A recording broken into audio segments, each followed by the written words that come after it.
अपनी शक्ति को पहचान नहीं पा रहे हैं, अपनी शक्ति को जगा नहीं पा रहे। इसी तरह से हमारी नारी शक्तियां भी, मातृ शक्तियां भी, अरे इतिहास उठा करके जब आप अपना इतिहास उठाओगे, खोजोगे मेरे सगजन, मातृ शक्तियों, पितृ शक्तियों, इस भैया में एक से एक सतव्रतधारी मातृ शक्तियां आई।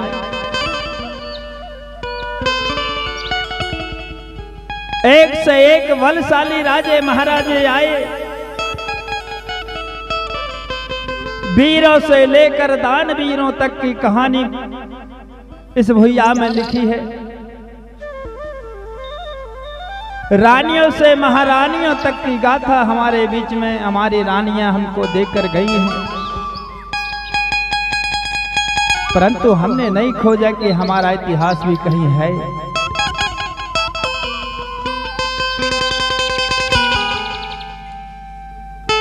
आज जरूरत आन पड़ी अपने इतिहास की,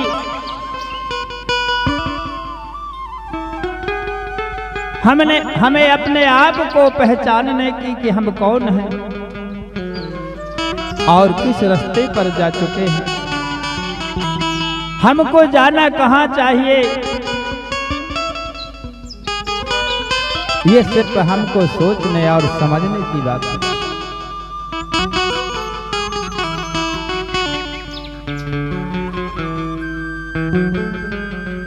क्योंकि आपके साथ जो हो रहा है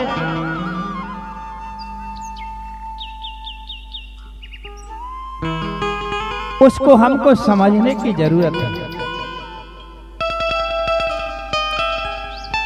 और हम यह होने नहीं देंगे।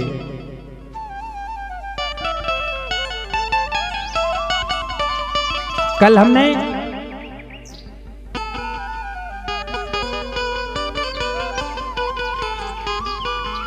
राजा हिरण्याक्ष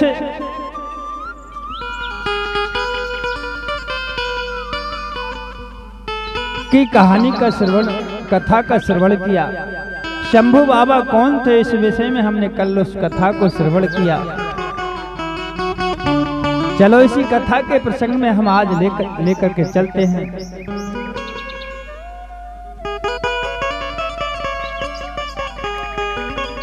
किस धरती पर एक ऐसे महान प्रतापी राजा का राज था, जिस राजा का नाम बलि के नाम से जाना जाता है। राजा बलि को तो आप सगजन जानते होंगे मेरे, कि राजा बलि कौन था। इस भैया का, इस गोंडवाना धरती का महाराजा, जो दान में सबसे श्रेष्ठ माना जाता था। चलिए आज इसी बिंदु पर हम आज आपको ले चलेंगे। सगजन ध्यान दे करके सुनेंगे, एक एक शब्द हमारे जीवन में उतार करके रखेंगे। किस प्रकार से राजा बलि शंभुओं के बाद में राजा बलि का राज आता है।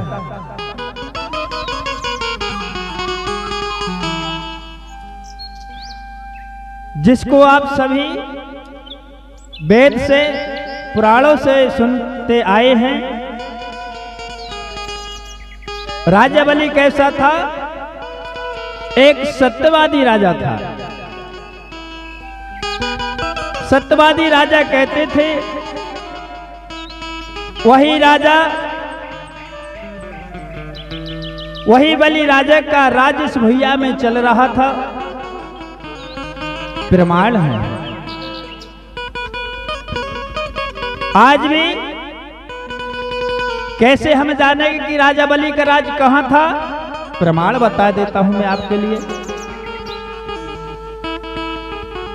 उत्तर प्रदेश में जो आज जो उत्तर प्रदेश है ना, उस उत्तर प्रदेश में एक बलिया जिला है। कौन सा जिला? बलिया जिला। बलिया जिला का मतलब राजा बलि के नाम से उस जिले का नाम बलिया जिला पड़ा। उस बलिया जिला के राजा का नाम बलि था।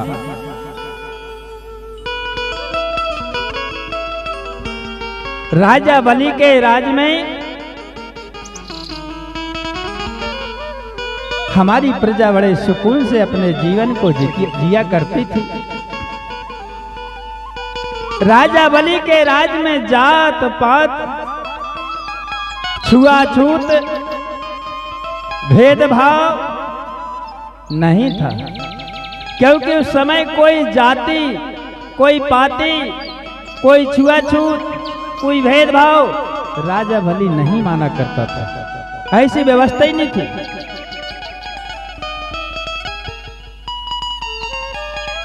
जैसे उदाहरण के तौर पे आज ये सृष्टि जो है किसी से भेद नहीं करती है। ये धरती किसी का भेद नहीं मानती है।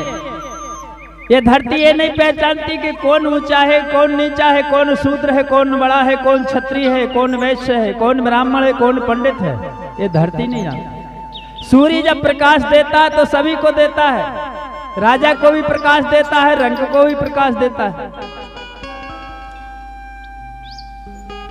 ये धरती दा यदि जल प्रदान करती तो सभी को जल प्रदान करती है। उसमें नाम नहीं लिखती कि ये शूद्र का जल है, ये वैश्य का जल है, ये पंडित का जल है, ये क्षत्रिय का जल है। नहीं, प्रकृति किसी का भेद नहीं करती है। और यही प्रकृतिवादी सत्यवादी राजा बलि अपने इस प्रजा के साथ कोई भेदभाव नहीं करता था। कोई ऊंच नीच नहीं था। भले ही प्रजा का एक मुखिया था, राज्य का एक प्रधान था, परंतु इस परिवार से कभी भेद नहीं रखा। कहा है कि नहीं थी जात पात, कोई जाति नहीं थी, सब एक समाज, एक समाज थी। मानव सभी बराबर थे, नहीं ऊंच नीच कोई था, कोई ऊंच नीच नहीं था। लोग बड़े हिलमिल के अपना जीवन गुजारा करते थे। मेरे सगाजनों सुखी थे, बड़े आनंद से, समय समय पर उत्साह आनंद के साथ में तीज त्योहारों को बड़े उल्लास पूर्वक मनाया करते थे। कैसे?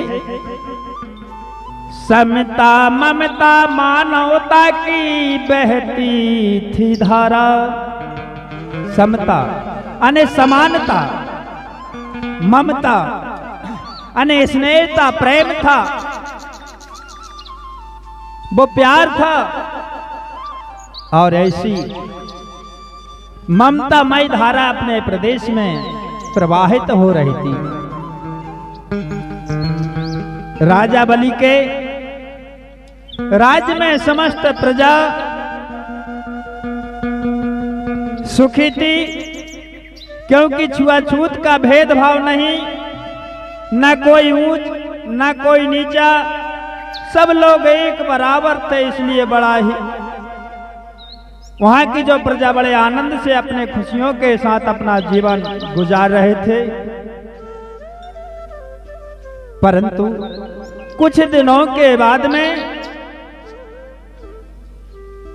जब राजा बलि के राज्य की बात दूसरे देशों तक पहुंची, यानी इस गुणवाना भुइया के बाहर तक इसकी जय जयकार पहुंची, तो विदेशों से, कहां से? अंडोद्वीप के रहने वाले अष्टांग और नारंग। कौन? अष्टांग और नारंग की जो वंशावली है, ध्यान देना मेरे सगजनों, अष्टांग और नारंग की जो वंशावली है, अष्टागुण नारंग की वंशावली में कौन लोग थे जिनको इतिहासों में आर्य बोला? क्या बोला? आर्य बोला। जिनको अंग्रेज कहा गया, जिनको विदेशी कहा गया। क्यों कहा गया विदेशी? अब मैं पहचान बता दे रहा हूं।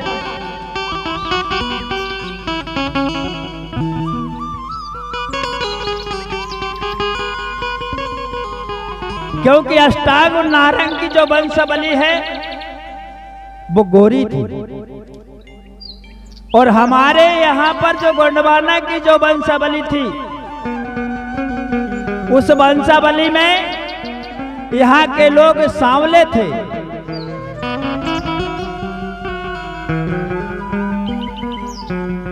यहाँ गोंडवाना भुइया में जन्म लेने वाले लोग कैसे हैं? सांवले हैं।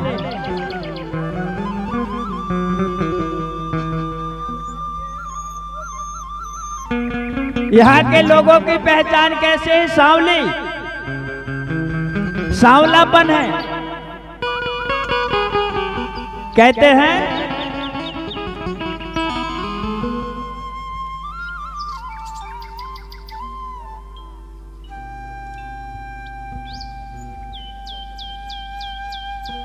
यहाँ की वंशावली में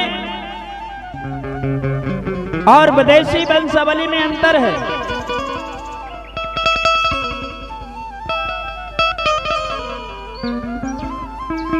हम पहचान जाएंगे।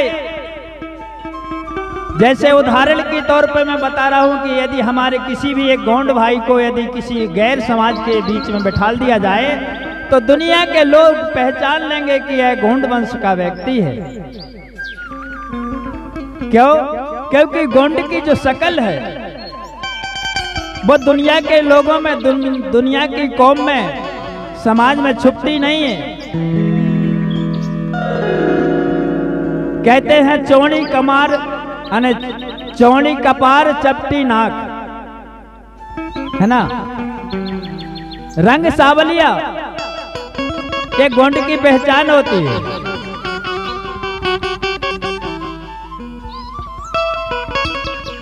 इसलिए जो हमारी शक्ल से न मिले, हमारे रंग से न मिले, वो लोग कौन थे? विदेशी, अंग्रेज। वो कहां से हमारी गोंडवाना भुइया में आए? टेरिस सागर पार करके। अपने देश में आते हैं सगजनों, यहां आकर के देखते हैं राजा बलि का अपना राज्य। राजा बलि बड़ी शांति और सुखपूर्वक अपने जीवन को, व्यवस्था को बड़ी सुंदरता से संभाले हुए। इस राज्य व्यवस्था को जब उन आर्यों ने देखा, विदेशियों ने देखा कि राजा बलि के राज में तो बड़ी व्यवस्था है, बड़े सुंदर हैं लोग, बड़े आनंद से जीवन गुजार रहे हैं,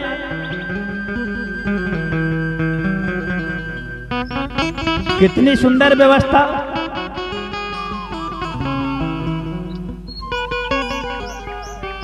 राजा बलि के राज में कभी लड़ाई झगड़ा नहीं होता था,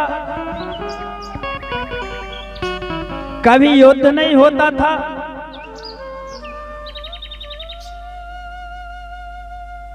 इस प्रकार से राजा बलि की सुव्यवस्था चल रही थी। एक दिन जो विदेशों से आए हुए आर्यों के बीच में एक मीटिंग होती है। मीटिंग रखा गया और सबने विचार मंथन किया। सबने सोचा कि लड़ाई करने से हम इस पर राजा बलि पर विजय नहीं पा पाएंगे। बोले तो क्या करना चाहिए? बोले लड़ाई में, युद्ध में हम राजा बलि से परास्त हो जाएंगे, इसलिए राजा बलि से युद्ध करना तो नामुमकिन बात है। हाँ, राजा बलि पर यदि विजय पा सकते हैं तो सिर्फ छल कपट करके कूटनीति से राजा।